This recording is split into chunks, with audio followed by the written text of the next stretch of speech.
Hello students, this is your Ragini madam and this is your cost class. Today we'll solve one more problem of operating costing.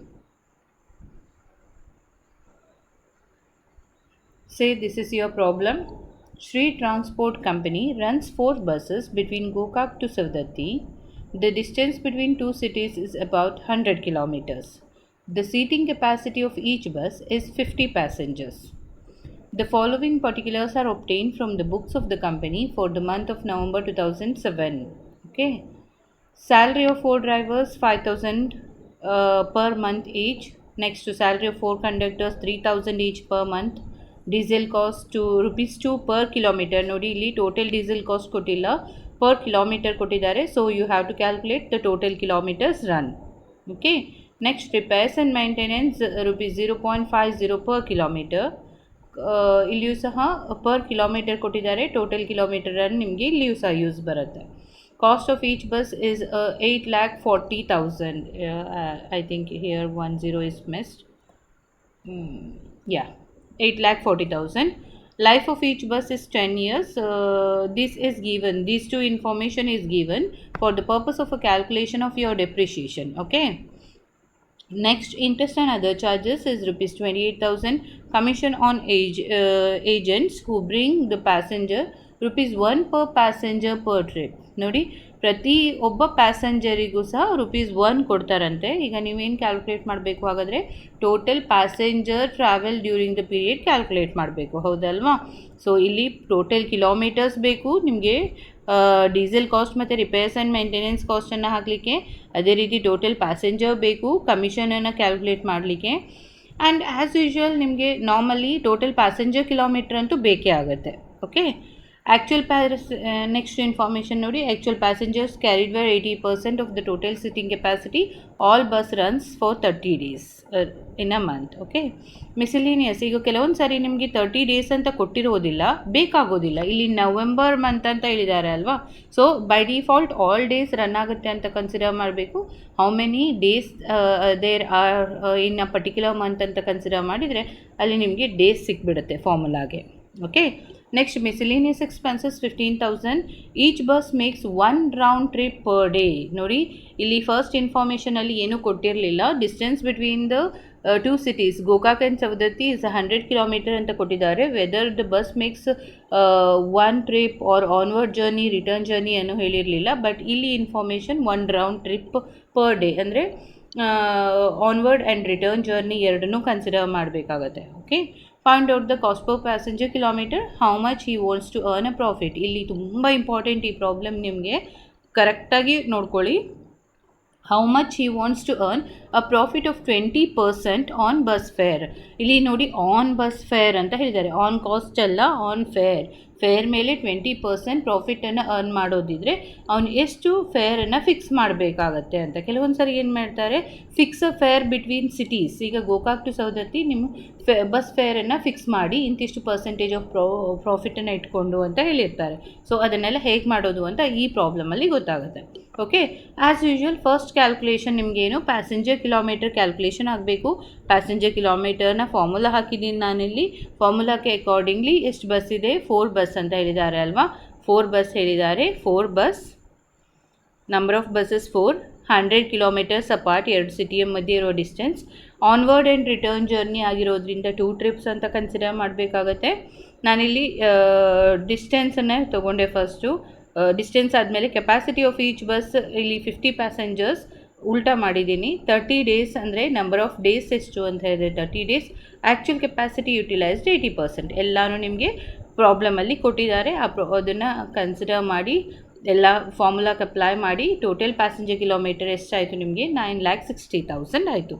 Next ಉಳಿದಿರೋ ಎಲ್ಲ working ನೋಟ್ಗಳು problem ಮಾಡ್ತಾ ಮಾಡ್ತಾ ನಾನು explain ಮಾಡ್ತಾ ಹೋಗ್ತೀನಿ. ಸೀದಾ ಈಗ ಆಪ್ರೇಟಿಂಗ್ ಕಾಸ್ಟ್ ಶೀಟ್ಗೆ ಹೋಗುವ. This is your operating cost sheet. ನೋಡಿ ಇಲ್ಲಿ ನಿಮಗೆ ಯಾವುದಾದ್ರೂ ಟ್ರಾನ್ಸ್ಪೋರ್ಟೇಷನ್ ಕಂಪನಿ ಹೆಸರು ಕೊಟ್ಟಿದ್ದಿದ್ರೆ ಕಂಪಲ್ಸರಿಲಿ ಆಪ್ರೇಟಿಂಗ್ ಕಾಸ್ಟ್ ಶೀಟ್ನ ಹೆಡ್ಡಿಂಗಲ್ಲಿ ಮೆನ್ಷನ್ ಮಾಡ್ತೀರಾ. ನಾನಿಲ್ಲಿ ಕೊಟ್ಟಿದ್ದೀನಿ ನೋಡಿ, operating cost sheet of Shri transport company for the month of November 2011. This will be the format of total means exact heading. Okay, format same ಇದೆ. Particulars inner column and outer ಕಾಲಮನ್ನು maintain ಮಾಡ್ತೀರಾ. First fixed ಚಾರ್ಜಸನ್ನು ತಗೊಳ್ಳಿ. Fixed ಚಾರ್ಜಸಲ್ಲಿ ನಿಮಗೆ accordingly problem ಹೇಗೆ ಹೋಗಿದೆ ಅದನ್ನು ನೋಡುವ. ಫಸ್ಟ್ ಎಷ್ಟು ಇನ್ಫಾರ್ಮೇಷನ್ ಇಲ್ಲಿಂದ ಇಲ್ಲಿವರೆಗೆ ನಿಮಗೆ ಸಿಂಪಲ್ ಇನ್ಫಾರ್ಮೇಷನ್ ಇದೆ ಅಲ್ವಾ. ಇಲ್ಲಿಂದ ಎಕ್ಸಾಕ್ಟ್ ಇನ್ಫಾರ್ಮೇಷನ್ ಸ್ಟಾರ್ಟ್ ಆಗುತ್ತೆ. Salary of 4 drivers 5,000 per month each. 5,000 into 4 ಅಂತ ಕನ್ಸಿಡರ್ ಮಾಡ್ತೀರಾ. 20,000 ಇನ್ನರ್ ಕಾಲಮಲ್ಲಿ ಬರಿತೀರಾ. Is it clear? Next, salary of 4 conductors 3,000 each per month. Yes, in the same way, conductor salary 4,000 into 4 into 3,000, it will be 20,000. Okay. Diesel cost ಇದು ಯಾವುದರಲ್ಲಿ ಬರುತ್ತೆ ನಿಮಗೆ? Running ಚಾರ್ಜಸಲ್ಲಿ ಬರುತ್ತೆ, ಹೌದಲ್ವಾ? ಸೊ ಇಲ್ಲಿ ನೀವು ಅದನ್ನು ಕನ್ಸಿಡರ್ ಮಾಡಬೇಕಾದ ಅವಶ್ಯಕತೆ ಇಲ್ಲ. ರಿಪೇರ್ಸ್ ಆ್ಯಂಡ್ ಮೇಂಟೆನೆನ್ಸಲ್ಲಿ ಬರುತ್ತೆ. ಈಗ ನಮಗೆ ಯಾವ್ದು ಬೇಕು? ಫಸ್ಟು ಯಾವುದಕ್ಕೆ ಇನ್ಫಾರ್ಮೇಷನ್ ಬೇಕು? ಫಿಕ್ಸ್ಡ್ ಚಾರ್ಜಸ್ಸಿಗೆ ಬೇಕು, ಹೌದಲ್ವಾ? ಸೊ ಡೀಸೆಲ್ ರಿಪೇರ್ ಬರೋದಿಲ್ಲ. ಕಾಸ್ಟ್ ಆಫ್ ಈಚ್ ಬಸ್ ನಾನು ಆವಾಗಲೇ ಹೇಳಿದೆ ನಿಮಗೆ, ಇದೆರಡನ್ನ cost of each bus and life of each ಬಸ್ಸನ್ನು ಯಾಕೆ ಕೊಟ್ಟಿರ್ತಾರೆ ನಿಮಗೆ? For the calculation of a depreciation. ಇಲ್ಲಿ ಡೆಪ್ರಿಷಿಯೇಷನ್ ಚಾರ್ಜ್ ಮಾಡಿ ಅಂತ ಎಲ್ಲೂ ಡೈರೆಕ್ಟಾಗಿ ಮೆನ್ಷನ್ ಮಾಡಿಲ್ಲ. But when these two information are given are the percentage of a depreciation is given, instead of giving a depreciation directly, it is indirectly meaning that you have to charge a depreciation. Okay, ಈಗ ಇದರ ಬೇಸಿಸಲ್ಲಿ ನೋಡಿ, cost of each bus ಎಷ್ಟು? 8,40,000 ಅಂತ ಹೇಳಿದ್ದಾರೆ. Life of each bus is 10 years. ನಿಮಗೆ ಗೊತ್ತಿದೆ depreciation formula, cost minus scrap value divided by number of years. ಇಲ್ಲಿ scrap value ಕೊಟ್ಟಿಲ್ಲ, ಆ ರೀಸನ್ನಿಂದ ಅದನ್ನು ತೊಗೊಳ್ಳೋದು ಬೇಡ. ಸೊ ಇಲ್ಲೇ ನಾನು ಬ್ರ್ಯಾಕೆಟಲ್ಲಿ ಕ್ಯಾಲ್ಕುಲೇಷನ್ ಕೊಟ್ಟಿದ್ದೀನಿ. I think this much is sufficient for you people because you are all of a final year students. ಇಂಥ ಕ್ಯಾಲ್ಕುಲೇಷನನ್ನು ಎಲ್ಲ ಕಡೆ ಮಾಡ್ಕೊಂಬಂದಿರ್ತೀರ, ಹೌದಲ್ವಾ?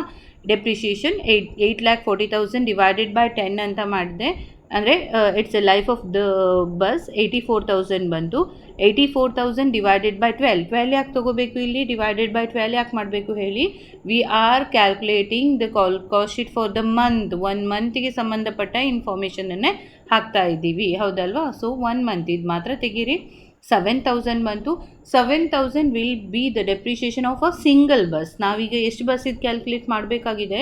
4 ಬಸ್ ಇದು ಮಾಡಬೇಕಾಗಿದೆ. ಇದೇ ಸೇಮ್ ಪ್ರಾಬ್ಲಮ್ ನಿಮ್ಮ ಬುಕ್ಕಲ್ಲಿಯೂ ಸಹ ಇದೆ, ಬಳಿಗಾರ್ ಬುಕ್ಕಲ್ಲಿ. ಬಟ್ ಅಲ್ಲಿ ಈ 4ನ ಕನ್ಸಿಡರ್ ಮಾಡಲಿಲ್ಲ. ಓಕೆ, ನಾವಿಲ್ಲಿ 4 ಬಸ್ಸನ್ನು ಕನ್ಸಿಡರ್ ಮಾಡಬೇಕಾಗತ್ತೆ. So total will be 28,000. Is this clear? Okay, next ಅದಿಷ್ಟು ಆದಮೇಲೆ ಇಂಟ್ರೆಸ್ಟ್ ಆ್ಯಂಡ್ ಅದರ್ ಚಾರ್ಜಸ್ 28,000 ಅಂತೆ. ಆ್ಯಸ್ ಇಟ್ ಈಸ್ ತೊಗೊಳ್ಳಿ. Interest and other charges 28,000. Next commission on agents. ಯಾವುದ್ರಲ್ಲಿ ಬರುತ್ತೆ ಕಮಿಷನ್? ಏಜೆಂಟ್ಸ್ ಕಮಿಷನ್ ಯಾಕೆ ಕೊಡ್ತಾ ಇದ್ದಾರೆ ನೋಡಿ, who bring the passenger ₹1 per passenger per trip ಅಂತ ಹೇಳಿದ್ದಾರೆ. ಸೊ ಇದು ಯಾವುದರಲ್ಲಿ ಬರುತ್ತೆ? ಆ್ಯಕ್ಚುಲಿ ನಿಮಗೆ ರನ್ನಿಂಗ್ ಚಾರ್ಜಸಲ್ಲಿ ಬರುತ್ತೆ, ಆಯಿತಾ? ಅಂದರೆ ರನ್ ಮಾಡಬೇಕಾದ್ರೆ ನಿಮಗೆ ಪ್ಯಾಸೆಂಜರ್ನ ಮಾಡ್ಕೊಳ್ಳಿಕ್ಕೆ ನೀವು ಹಾಕುವಂಥ ಕಮಿಷನ್ ಅಲ್ವಾ? ನೆಕ್ಸ್ಟ್ ಆ್ಯಕ್ಚುಯಲ್ ಪ್ಯಾಸೆಂಜರ್ಸ್ ಕ್ಯಾರಿಡ್, ಇದನ್ನೆಲ್ಲ ನಾವು ಕನ್ಸಿಡರ್ ಮಾಡಿ ಆಯಿತು. ಎಸ್, ಮಿಸಿಲೇನಿಯಸ್ ಎಕ್ಸ್ಪೆನ್ಸಸ್ಸನ್ನು ನೆಕ್ಸ್ಟ್ ಎಕ್ಸ್ಪೆನ್ಸಸ್ ಆಗಿ ತೊಗೋತೀರಾ. That will be 15,000. It is directly given in your problem. Find out. ಇಷ್ಟೇ ಮುಗೀತು ಅಲ್ವಾ? ಈಗ ಏನಾಯಿತು? ಫಿಕ್ಸಡ್ ಚಾರ್ಜಸ್ ಮುಗೀತು. ಟೋಟಲ್ ಮಾಡಿ 1,03,000. ಕ್ಯಾಲ್ಕುಲೇಟ್ ಮಾಡಿ ನೀವು. ನನ್ನ ಕ್ಯಾಲ್ಕುಲೇಷನನ್ನು ನಂಬ್ಕೋಬೇಡಿ. There may be mistakes. ನೀವು ಕ್ಯಾಲ್ಕುಲೇಟ್ ಮಾಡಿ, ಏನಾದರೂ ಮಿಸ್ಟೇಕ್ಸ್ ಇದ್ದರೆ ನನಗೆ ನಂತರ ಹೇಳೋರಂತೆ. Next repairs and maintenance charges ನೋಡಿ. ರಿಪೇರ್ಸ್ ಆ್ಯಂಡ್ ಮೇಂಟೆನೆನ್ಸ್ ಕಾಸ್ಟ್ ಕೊಟ್ಟಿದ್ದಾರೆ. ಇಲ್ಲಿದೆ ನೋಡಿ. Repairs and maintenance cost ₹0.50 per kilometre. ಈಗ ನಮ್ಗೆ ಹಾಗಾದರೆ ಏನು ಬೇಕು? ಟೋಟಲ್ ಕಿಲೋಮೀಟರ್ಸ್ ರನ್ ಬೇಕು. ಇದು ನನ್ನ ನೆಕ್ಸ್ಟ್ ವರ್ಕಿಂಗ್ ನೋಟಲ್ಲಿ ಇದೆ ನೋಡಿ. ಕ್ಯಾಲ್ಕುಲೇಷನ್ ಆಫ್ ಕಿಲೋಮೀಟರ್ಸ್ ರನ್ನಲ್ಲಿದೆ. ಕಿಲೋಮೀಟರ್ಸ್ ರನ್ನ ಫಾರ್ಮುಲಾ ನಾನು ನಿಮಗೆ at the very beginning of operating costing ಹೇಳಿದ್ದೆ. 1 ಸೆಕೆಂಡ್ ರೀಕಾಲ್ ಮಾಡ್ತೀನಿ. Number of buses into distance into trips into days, ಹೌದಲ್ವಾ? 4 bus 100 kilometre, 2 trips 30 days. Total kilometres ಎಷ್ಟು ರನ್ ಆಗುತ್ತೆ? 24,000 ಕಿಲೋಮೀಟರ್ಸ್ ರನ್ ಆಗುತ್ತೆ, ಹೌದಲ್ವಾ? ಸೊ ಈಗ ಹಾಗಾದರೆ ಮೇಂಟೆನೆನ್ಸ್ ಕಾಸ್ಟ್ ಎಷ್ಟು ಅಂತ ಹೇಳಿದ್ದಾರೆ?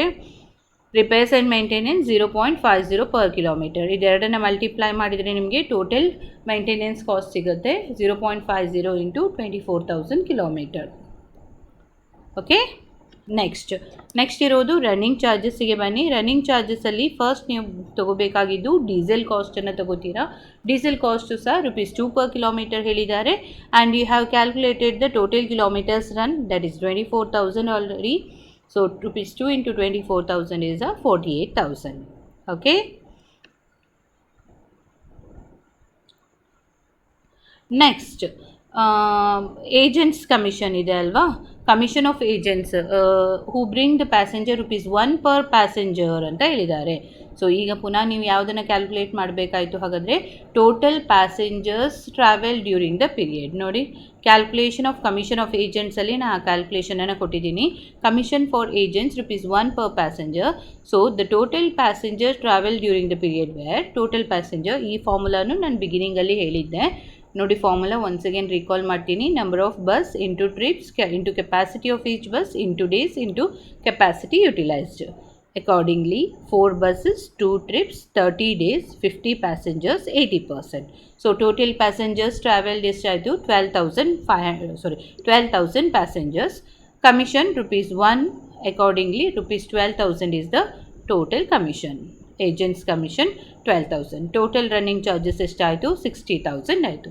ಸೊ ಇದು ಮೂರನ್ನು ಆ್ಯಡ್ ಮಾಡಿದಾಗ ನಿಮಗೆ total operating cost is 1,75,000. Okay, ಇದು ಟೋಟಲ್ ಆಪ್ರೇಟಿಂಗ್ ಕಾಸ್ಟ್ ಆಯಿತು. ಕಾಸ್ಟ್ ಪರ್ ಪ್ಯಾಸೆಂಜರ್ ಕಿಲೋಮೀಟರ್ನ ಕ್ಯಾಲ್ಕುಲೇಟ್ ಮಾಡಬೇಕಲ್ವಾ, ಸೊ ಆ ಕ್ಯಾಲ್ಕುಲೇಷನನ್ನು ಇಲ್ಲಿ ಇಟ್ಕೊಂಡಿದ್ದೀನಿ ನೋಡಿ. Cost per passenger kilometre is equal to formula ನೋಡಿ, total operating cost divided by total passenger kilometre. Total operating cost 1,75,000 according to operating cost sheet, and 9,60,000 is the total passenger kilometer what we have already calculated. Okay, so ಈಗ ಹಾಗಾದರೆ cost per passenger kilometre ಎಷ್ಟಾಯಿತು? 0.18. ಅಂದರೆ ಅರ್ಥ ಏನು? This is ಒಬ್ಬ ಪರ್ಸನನ್ನು 1 kilometre ಕರ್ಕೊಂಡು ಹೋಗಲಿಕ್ಕೆ ಇವರಿಗೆ ಕಾಸ್ಟ್ 0.18 ಖರ್ಚಾಗತ್ತಂತೆ. ಓಕೆನಾ? ಆದರೆ ಈ ಪ್ರಾಬ್ಲಮಲ್ಲಿ ಏನು ಕೇಳಿದ್ದಾರೆ ಮತ್ತೆ ಹೇಳಿ, ಪ್ರಾಫಿಟನ್ನು find out cost per passenger kilometre, ಇದನ್ನು ನಾವು ಕ್ಯಾಲ್ಕುಲೇಟ್ ಮಾಡಿದ್ವಿ. ಈಗ how much he wants to earn a profit of 20% on bus fare. So you have to calculate the bus fare. ಇವನು ಒಂದು ವೇಳೆ 20% ಆನ್ ಬಸ್ ಫೇರಷ್ಟು ಪ್ರಾಫಿಟನ್ನು ಇಟ್ಕೊಂಡ್ರೆ ಎಷ್ಟು ಬಸ್ ಫೇರನ್ನು ಕ್ಯಾಲ್ಕುಲೇಟ್ ಮಾಡ್ತೀರಿ, ಅಥವಾ ಪ್ರಾಫಿಟ್ ಎಷ್ಟು ಅಂತ. ಸೊ ಕ್ಯಾಲ್ಕುಲೇಷನ್ ಆಫ್ ಪ್ರಾಫಿಟಲ್ಲಿ ತಗೊಳ್ಳಿ. Profit is 20% on fair charged, ಹೌದಲ್ವಾ? ಸೊ ಈಗ ಇಫ್ ಫೇರ್ ಚಾರ್ಜ್ಡ್ ಆನ್ ಅಂತ ಹೇಳ್ತಿದ್ದೆ ಅಲ್ವಾ ನಾನು ಕ್ಲಾಸಲ್ಲಿ ಯಾವಾಗಲೂ, ಅದೇ ರೀತಿ if fair charge is 100, profit is 20. So cost portion ಎಷ್ಟಾಯಿತು? 80. Is this clear? And cost, ಈಗ ನಮ್ಮ ಕೈಲಿ ಕಾಸ್ಟ್ ಇದೆ, ಕಾಸ್ಟ್ ಪರ್ ಪ್ಯಾಸೆಂಜರ್ ಕಿಲೋಮೀಟರ್ ಇದೆ ಅಲ್ವಾ, cost is 0.18. Therefore cross ಮಲ್ಟಿಪ್ಲಿಕೇಷನಿಗೆ ಬನ್ನಿ. When cost is 80, profit is 20. When cost is 0.18, how much the profit? Cross multiplication ಮಾಡಿದಾಗ ಪ್ರಾಫಿಟ್ 0.045 ಆಯಿತು. Is this clear? ಈಗ ನಿಮಗೆ cost plus profit is equal to sales ಅನ್ನೋ ಫಾರ್ಮುಲಾದ 2 ಕಂಟೆಂಟ್ ಸಿಕ್ತು. ಯಾವುದು? ಒಂದು ಕಾಸ್ಟ್ ಸಿಕ್ತು 0.18, ಮತ್ತೊಂದು ಪ್ರಾಫಿಟ್ ಸಿಕ್ತು 0.045. ಈಗ ಇದೆರಡನ್ನು ಆ್ಯಡ್ ಮಾಡಿದರೆ ನಿಮ್ಗೆ ಏನು ಸಿಗುತ್ತೆ? ಫೇರ್ ಚಾರ್ಜ್ ಎಷ್ಟಾಗುತ್ತೆ ಅಂತ ಗೊತ್ತಾಗುತ್ತೆ, ಹೌದಲ್ವಾ? Fare is equal to cost 0.18 plus profit that is 0.045. ಎರಡು ಆ್ಯಡ್ ಮಾಡಿದರೆ ಫೇರ್ ಚಾರ್ಜ್ ಎಷ್ಟು? 0.225. ಏನಿದು? ಒಬ್ಬ ವ್ಯಕ್ತಿಗೆ 1 ಕಿಲೋಮೀಟರ್ ಟ್ರಾವೆಲ್ ಮಾಡಲಿಕ್ಕೆ ಫೇರ್ ಚಾರ್ಜ್ ಮಾಡೋದು 0.225. Is this clear? ಈಗ ಗೋಕಾಕಿಂದ ಸೌದತ್ತಿಗೆ ನೀವು ಎಷ್ಟು ಫೇರನ್ನು ಫಿಕ್ಸ್ ಮಾಡ್ತೀರಿ ಒಬ್ಬ ವ್ಯಕ್ತಿಗೆ ಅಂತ ಕೇಳಿದರೆ ಏನು ಫಾರ್ಮುಲಾ ಹಾಕಬೇಕಾಯಿತು? Fare per passenger per kilometre into distance between the cities. ನೋಡಿ, distance between Gokak and Saudatti is 100 kilometre ಅಂತ ಕೊಟ್ಟಿದ್ದಾರೆ, ಹೌದಲ್ವಾ? ಸೊ ಆ ಡಿಸ್ಟೆನ್ಸನ್ನು ಮಲ್ಟಿಪ್ಲೈ ಮಾಡಿದರೆ ಆಯಿತು. Fare per passenger per kilometre into distance ಎರಡು ಮಾಡಿದರೆ ನಿಮಗೆ 0.225 ಇಂಟು 100 ಮಾಡಿದರೆ ದ ಫೈನಲ್ ಆನ್ಸರ್ ಇಸ್ ₹22.5.